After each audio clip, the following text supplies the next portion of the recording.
Al-Quran syifa sebagai obat. Apa itu syifa? Itu dulu. Ya, apa itu syifa? Saya ingin selalu bergerak dengan pemahaman yang jelas. Ada apa namanya? Ontologi, epistemologi, dan aksiologi. Kita arahkan ke dasarnya dulu, ontologinya. Quran surah ke-17 Al-Isra. Ya, di ayat yang ke-82. Ya, Allah memberikan statement tentang syifa di situ. Ya, paling kiri agak ke tengah sedikit. Wa nunazzilu minal Qur'ani ma huwa syifaa'un wa rahmatul lil mu'minin wala yazidu adh-dhalimina illa khasara. Wa nunazzilu minal Qur'an, dan kami turunkan dari ayat-ayat Quran itu, minnya tab'id, menunjuk pada sebagian. Jadi nanti ayat Quran itu punya banyak keutamaan, setiap ayatnya itu keutamaan pedomannya ke A, keistimewaannya bisa A, nanti yang lain bisa B, bisa C, ada terkait dengan penyakit, ada terkait dengan kesuksesan, ada terkait dengan karir, dengan macam-macam. Ya, itu bimbingan yang kompleks dan sangat luas. Nah, ada sebagian ayat Quran itu yang ayatnya memberi petunjuk langsung berfungsi sebagai syifa. Ya. Wa rahmatul lil mu'minin, ada ayat lain berfungsi sebagai rahmat. Tapi ingat, lil mu'minin, bagi orang-orang yang yakin, tanpa ragu. Jadi kalau kita ingin berinteraksi dengan Al-Quran, kaidah pertamanya jangan pernah ragu. Ya, Quran surah kedua ayat 2, dzalikal kitabu la raiba fi. Semua isi Al-Quran akan jadi petunjuk hudan lil muttaqin, bagi orang takwa, syaratnya la raiba fi. Jangan ragukan sedikit pun. Anda ragu, Anda tidak mendapat manfaatnya. Oke, sekarang kita kembali. Apa itu syifa? Syifa sering diterjemahkan dengan obat. Ya, penawar. Syifa sesungguhnya punya arti yang lebih luas. Ya, obat itu di dalam Al-Quran, bahasa diksi Al-Quran, juga hadis, bahkan standar bahasa Arab biasa, itu setidaknya punya dua diksi dari dua kasus yang terjadi. Ya.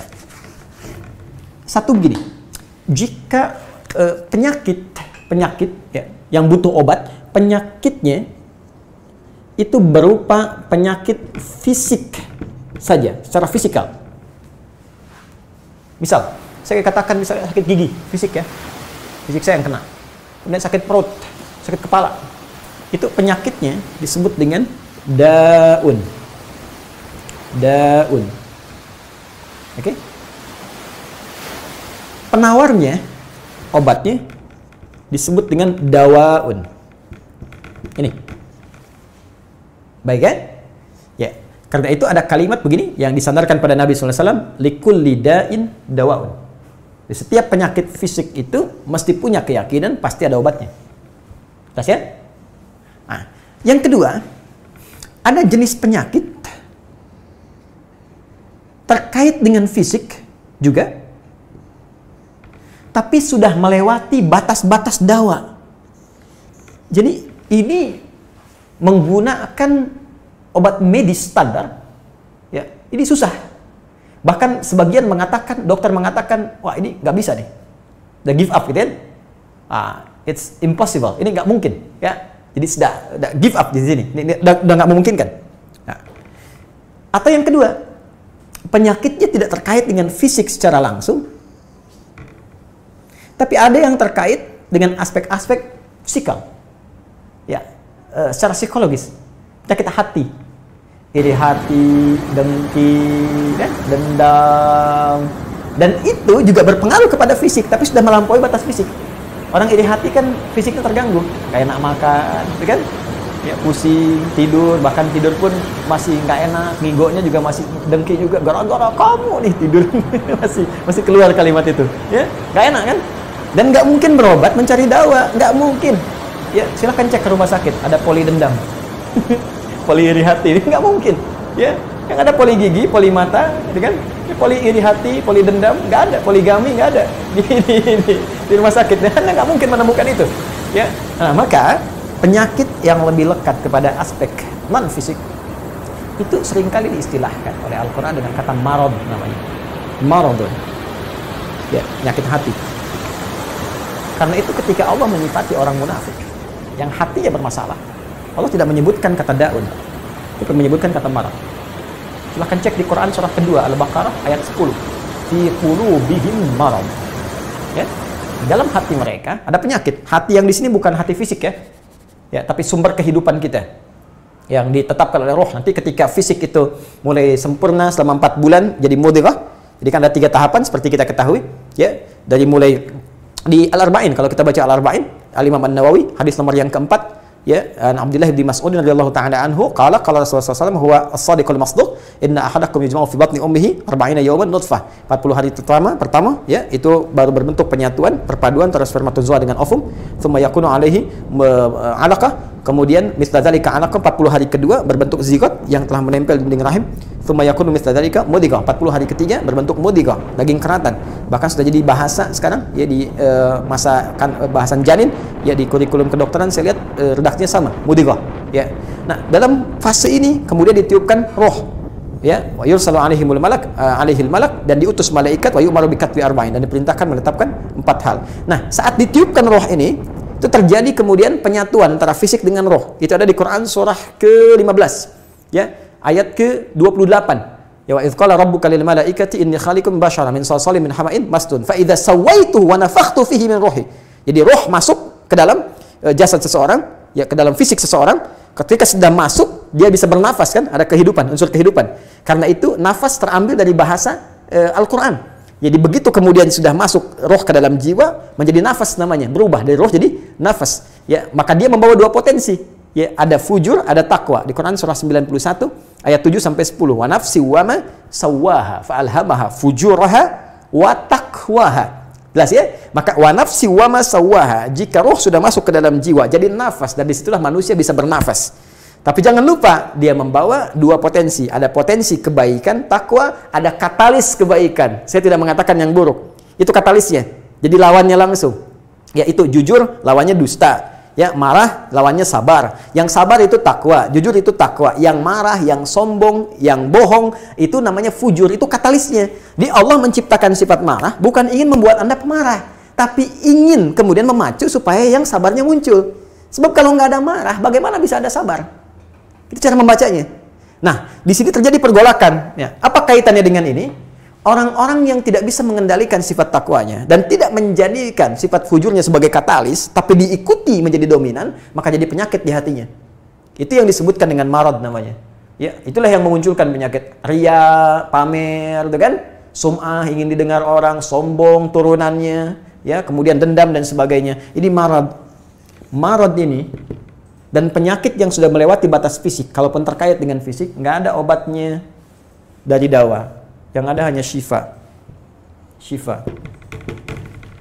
Maka jika ada orang tertentu yang terkena penyakit fisik yang sudah di luar batas dawa, yang medis misalnya udah nggak bisa nih, ini nggak mungkin, maka beralihlah dari dawa ke syifa. Ini yang pernah dilakukan oleh Nabi Ayyub alaihissalam. Ketika diuji dengan penyakit, Allah contohkan langsung supaya kita bisa meniru. Bukankah ayat ini turun ketika Nabi diuji dengan penyakit? Ya, supaya memohon kepada Allah. Jadi kan Nabi Ayub kan divonis dengan penyakit yang tidak pernah diderita oleh orang sebelum beliau, tidak akan dirasakan oleh orang setelahnya. Yang paling menarik apa yang dilakukan? Ketika semua mengatakan nggak mungkin, lalu turun kemudian gambaran dari Allah. Quran surah ke-21 ayat 83 sampai 84. Wa ayyuba, pakai fathah loh. Bukan dhamma, bukan kasrah. Ya, fathah itu menunjukkan sesuatu di masa lalu untuk dibuka bagi orang di masa depan.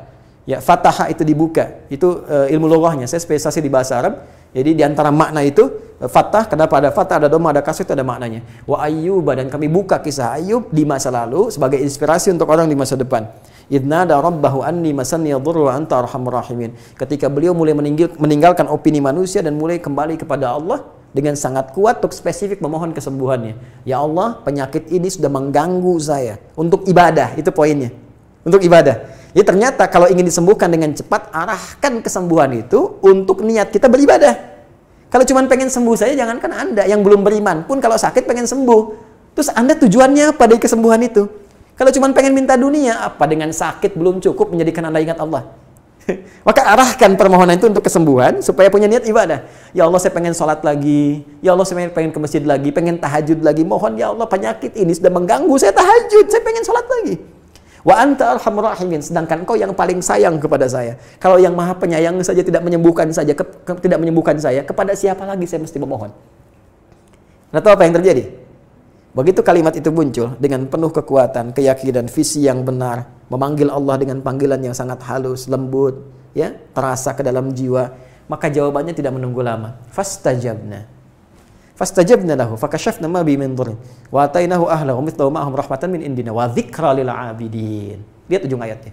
Kami langsung sembuhkan penyakitnya. Kami singkapkan semua rasa sakitnya. Kami kembalikan semua yang dia rasakan rugi. Biaya obatnya diganti dengan rezeki yang lain, kesulitannya dihilangkan, datangkan dengan yang lebih baik. Dan yang paling dahsyat lihat ujung ayatnya. Wa dzikra lil 'abidin. Kami jadikan inspirasi, pengingat bagi hamba-hamba Allah yang soleh, yang diuji dengan penyakit yang serupa, maka amalkan amalan Ayub untuk mencari syifa. Ya, maka ini ikhtiarnya. Termasuk syifa, bisa mengobati penyakit hati. Nah, lalu sekarang apa terapannya? Karena disebutkan ada ayat-ayat Quran berfokus sebagai syifa. Ya, ini yang digunakan sebagai zikir diantaranya. Apa itu? Tadi saya sampaikan Al-Fatihah. Ya, itu lengkap. Al-Fatihah itu disebut syafiyah. Surah syafiyah, surat penyembuh. Silahkan Anda buka semua kitab tafsir. Di antara fadilah surah Al-Fatihah, kisah pertamanya adalah kisah seorang kepala suku di Arab yang digigit kalajengking. Bayangkan, kalajengking Arab pada saat itu. Ya, dan sudah kena racun dan sulit. Orang semua sudah give up, ini nggak mungkin. Ya, apa yang terjadi? Ditemukan sahabat Nabi, secara singkat diketahui, ditanya ada yang bisa menyembuhkan, mereka berkata Allah yang menyembuhkan, tapi kami bisa berikhtiar. Dipanggil mereka, dibacakan Al-Fatihah, sekali bacaan, tanpa diulang-ulang, tanpa pakai alat-alat tertentu, tiba-tiba syufia disembuhkan sampai diberikan hadiah berupa beberapa kambing. Tapi mereka, mohon maaf izin, Ibu Rektor dan sebagainya, mereka khawatir jadi gratifikasi. Dibawalah kambing itu kepada Nabi, disampaikan, boleh nggak makan dari sini? Jawab Nabinya apa? Dari mana kalian tahu kalau surat itu bisa berfungsi menyembuhkan? Al-Fatihah. Tapi gimana cara baca Al-Fatihahnya? Karena dulu orang sekali baca sembuh, sekarang orang 1000 kali malah nambah penyakit. Apa yang salah? Nah, berarti nanti ada terapan lagi ilmu yang lain, kan? Nanti ada surah ke-26, Asy-Syu'ara ayat 80 itu zikirnya Nabi Ibrahim. Biasanya saya praktekkan ini, ya termasuk dengan kawan-kawan, saya suka sampaikan kalau ada yang dirasa-rasa sambil dipegang, sambil kembalikan kepada Allah, baca wa idza maridtu fahuwa yashfin. Kalau saya sakit pasti Allah sembuhkan, nggak mungkin dititipi penyakit kalau nggak ada hikmah di balik itu. Bisa pernah saya amalkan saat diundang saya ke Kalimantan untuk ceramah, tiba-tiba ceramahnya ba'da maghrib, sore hilang suara. Hilang. Sama sekali nggak ada. Ya begitu salat, ya kita sama amalkan tadi dengan penuh keyakinan, minta ikhtiar juga pakai fresh care gini, tapi kita minta ya Allah, ya wa idza maridtu fahuwa yashfin, kalau saya sakit pasti Allah sembuhkan. Nggak mungkin ditugaskan kalau Allah nggak berikan perangkatnya, pasti diberikan. Nah, tahu apa yang terjadi? Begitu ngimamin maghrib, suara keluar serak-serak basah. Begitu tausiah keluar sempurna. Ba'da isya nyambung keluar sempurna. Habis ceramah hilang lagi suara. Hilang lagi suaranya supaya disuruh istirahat, gak banyak nanya orang gitu kan. Tapi itu menarik. Dan puncaknya tadi, Quran surah ke-21 ayat 83 sampai dengan 84. Tergantung kasusnya. Kalau di kasusnya misalnya kasus, mohon maaf, ya terkait dengan kehamilan, nanti ada lagi yang lain ayat-ayatnya. Ya. Misal di Quran surah ke-3 ayat 38 sampai 39. Nanti di Quran surah ke-19 menjelang persalinan, dari ayat ke-25 sampai dengan ayat ke-26. Nanti di Quran pas kalau sudah berkembang janinnya, ada di Quran surah ke-7 misalnya, ayat 189 dengan doanya dan turunan lainnya. Bahkan bisa diamati teman-teman yang di SPOG misalnya, atau di kebidanan, ada nanti ayat-ayat spesifik, Quran surah ke-22 ayat yang kelima, ya ada di Quran surah ke-23 Al-Mu'minunnya, ya ayat 11 sampai 13 itu lengkap sekali. Kita bisa gali sampai ke situ. Itu yang kita maksudkan syifa. Jadi keluarkan ayat-ayatnya, tapi bukan sekedar dibaca, dalami isinya. Sehingga paham apa yang harus dilakukan. Karena di sini nanti ada konsep ikhtiar juga. Ikhtiarnya bagaimana, ya secara medisnya seperti apa, dan pertolongan kepada Allahnya bagaimana. Terakhir Nabi pernah datangi seseorang, dia minta disembuhkan. Ya Allah, ya Rasulullah, si fulan sakit, tolong sembuhkan. Kata Nabi, idzhab ila tabib, pergi ke dokter. Kata orang ini, Anda kan Nabi, tinggal berdoa disembuhkan. Jawab Nabi sangat elegan. Pertanyaan orang ini bagus, Anda Nabi, berdoa dikabulkan, pasti. Tapi jawab Nabi sungguh elegan. Kata Nabi, kesembuhan itu dititipkan di tangan para dokter. Jadi Nabi ingin memberikan satu isyarat, Anda tetap ikhtiar. Karena tidak selamanya Nabi akan hidup. Ya, karena itu dokter-dokter mesti belajar. Saya mendambakan dokter-dokter yang bisa belajar dari Quran juga. Saya mengharapkan nanti ada dokter mata yang hafal, ya, misalnya ayat-ayat tentang doa, tentang mata, ya, riset tentang ayat-ayat mata, hadis-hadisnya apa, sehingga Anda bisa menerapkan resep-resep yang indah. Ya, waduh, kenapa nih dok, mata saya nih nggak bisa dikontrol nih, sakit. Kenapa? Saya kalau ngelihat tetangga beli kulkas sakit, kan nggak bisa dikasih obat tuh ya. Anda bisa kasih resep Quran surat sekian, ayat sekian, ayat sekian. Nah, itu yang banyak kejadian sekarang. Ya, orang matanya sehat tapi tidak bisa membedakan mana milik dia, mana milik orang lain. Demikian juga dengan yang lainnya. Itulah syifa. Wallahu ta'ala a'lam bishawab.